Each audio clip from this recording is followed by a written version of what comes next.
Imagine losing a war. Not just losing, but being told that everything that went wrong, every bullet fired, every soldier killed, every city destroyed across 4 years of the most devastating conflict the world had ever seen, was entirely your fault. And then imagine being handed a bill, not a small bill, not something painful but manageable. A bill so enormous that economists at the time called it impossible. A bill that would take your country over 90 years to fully pay off. A bill denominated in gold you didn't have while your currency was collapsing, your people were starving, and your streets were filling with angry, desperate men who had nothing left to lose. That bill was 132 billion gold marks, roughly 33 billion US dollars at the time, and it didn't just bankrupt a nation. It created the conditions for the single most destructive political movement in human history. This is the story of how a debt, written into a treaty, enforced by foreign powers, and felt in the stomach of every German family, gave rise to Adolf Hitler and the Second World War. November 11th, 1918. The guns go silent on the Western Front. After 4 years, 17 million dead, and a generation of young men ground into the mud of Flanders and the Somme. The Great War is over. Germany has lost. But here is something most people don't realize. Germany did not surrender because its army was destroyed on the battlefield. When the armistice was signed, German troops were still standing on foreign soil. They were exhausted, yes. Supplies were running out, yes. The home front was collapsing under a naval blockade that had been slowly strangling the German population for years. But the army itself had not been militarily annihilated in the way that, say, Napoleon's forces were at Waterloo. This distinction matters enormously, because it meant that millions of German soldiers came home not feeling like a defeated army, but feeling like a betrayed one. They had held the line, so what went wrong? Who had stabbed them in the back while they were fighting? This question, the Dolchstoß, the stab in the back, would become one of the most poisonous myths in political history. It wasn't true. Germany lost because it was economically exhausted, because its allies were collapsing, because America had entered the war, and because the military leadership itself had told the civilian government to sue for peace. But myths don't need to be true to be powerful. They just need to explain suffering in a way that gives people someone to blame. And Germany had a lot of suffering that needed explaining. The naval blockade the British had maintained throughout the war didn't end the moment the armistice was signed. It continued into 1919 while the peace negotiations dragged on in Paris. German civilians, already weakened by years of food shortages, continued to go hungry. Historians estimate that somewhere between 500,000 and 750,000 German civilians died from malnutrition and disease directly linked to the blockade. Children were born underweight. Rickets became common. The winter of 1918 to 1919 was brutal. So when German diplomats were finally summoned to Versailles in the spring of 1919, not to negotiate, but to receive the terms of peace, they arrived representing a country that was already broken, already humiliated, already hungry, already angry. They had no idea things were about to get significantly worse. The Paris Peace Conference of 1919 brought together the leaders of the victorious Allied powers. Woodrow Wilson of the United States, David Lloyd George of Britain, Georges Clemenceau of France, and Vittorio Orlando of Italy, the so-called Big Four, would determine the shape of the post-war world. Each of them came with different goals, different pressures, and different visions for what peace should look like. Wilson was an idealist. He had laid out his famous 14 points, a blueprint for a just and lasting peace built on national self-determination, open diplomacy, freedom of the seas, and a new international body called the League of Nations that would prevent future wars. He genuinely believed that a punitive peace would only create resentment and plant the seeds of another war. He was right. Nobody listened to him. Clemenceau was a realist, or rather, a man shaped by trauma. He had lived through 2 German invasions of France in his lifetime. He had watched the Franco-Prussian War of 1870 strip France of Alsace-Lorraine and force a humiliating indemnity on Paris. Now, with France having suffered over 1 million dead in this new war, with vast stretches of northern France looking like the surface of the moon from 4 years of artillery bombardment, Clemenceau wanted Germany crushed. Not just defeated, crushed, made incapable of ever threatening France again. "This is not a peace," he reportedly said after seeing the final terms. "It is an armistice for 20 years. He was almost exactly right. Lloyd George was caught in the middle. He worried that a too harsh peace would destabilize Germany and create dangerous radicalism. But he had just won an election on the slogan, "Make Germany Pay," and his voters wanted vengeance. So he gave them vengeance while quietly trying to soften some of the worst edges of the treaty. The result was a treaty that satisfied nobody. Too harsh to be accepted willingly by Germany.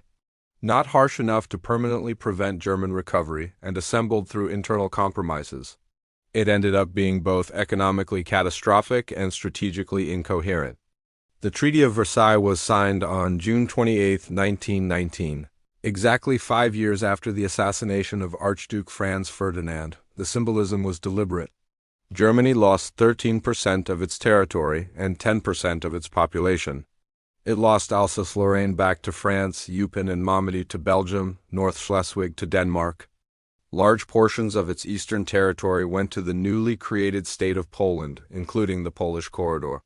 The port city of Danzig, overwhelmingly German in population, was made a free city under League of Nations supervision. Germany's military was gutted.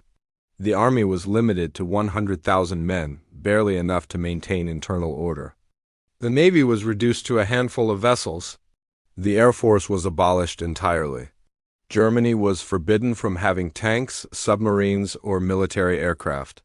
The Rhineland was to be occupied by Allied troops. It was to be occupied for 15 years and permanently demilitarized. And then there was Article 231. Article 231 of the Treaty of Versailles became known as the War Guilt Clause. It read, in part, "Germany accepts the responsibility of Germany and her allies for causing all the loss and damage to which the Allied and associated governments and their nationals have been subjected as a consequence of the war imposed upon them by the aggression of Germany and her allies." In plain terms, Germany was legally declared solely responsible for the entire war. This was not a statement about history. It was a legal mechanism, a device inserted by the treaty's authors. It provided the moral and legal justification for making Germany pay reparations. If Germany caused the war, Germany owed compensation. It was, in essence, the foundation upon which the reparations structure was built. But its psychological impact went far beyond legal technicality.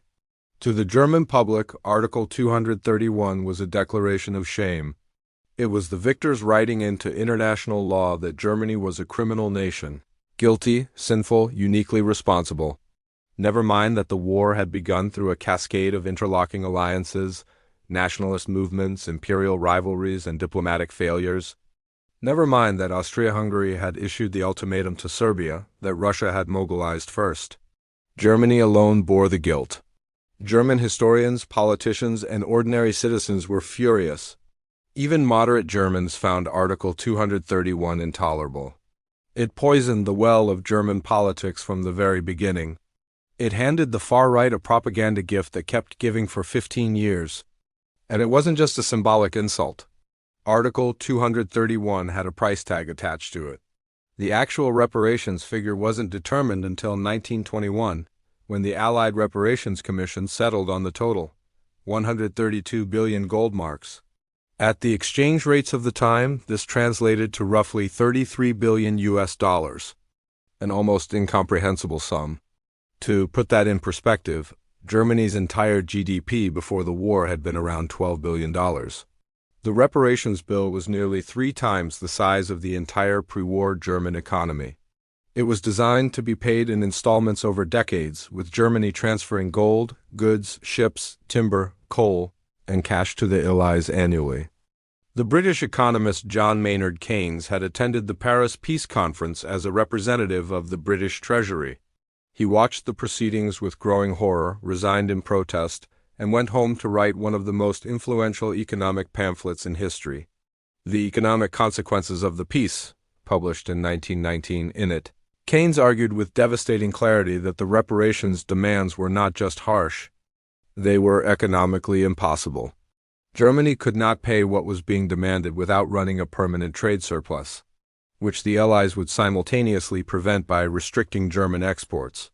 The treaty, he wrote, was creating the conditions for economic disaster and political chaos. He predicted with chilling accuracy what would follow. Almost nobody in power listened to him either. The early 1920s became an economic nightmare for Germany. The new Weimar Republic, born in defeat, struggled to meet reparations payments. Inflation was already rising as Germany financed the war by printing money. Reparations payments only made the economic pressures worse. In 1922, Germany defaulted on timber deliveries. In January 1923, France and Belgium sent troops into the Ruhr Valley to extract reparations by force. The Weimar government called for passive resistance. German workers in the Ruhr went on strike, and the government paid their salaries by printing money.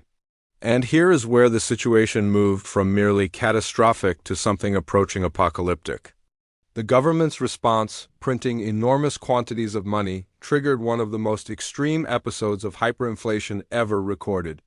By November 1923, the exchange rate was 4 trillion marks to $1. 4 trillion. A loaf of bread cost hundreds of billions of marks. People carried money in wheelbarrows. Workers were paid twice a day because by the afternoon the morning's wages were already nearly worthless. Life savings accumulated over decades evaporated in weeks. People who had done everything right lost everything. Middle-class families found themselves destitute. Pensioners watched their savings become worthless paper. The psychological impact cannot be overstated. The hyperinflation of 1923 destroyed the financial foundation of the German middle class. Perhaps more importantly, it destroyed their faith in institutions, in governments, in banks, in paper money. Instability? In the idea that if you played by the rules would protect you. It created a population primed for radical politics. Adolf Hitler had returned from the war a wounded, decorated corporal. He was nobody, a failed artist from Austria with no money or connections. But he had a voice.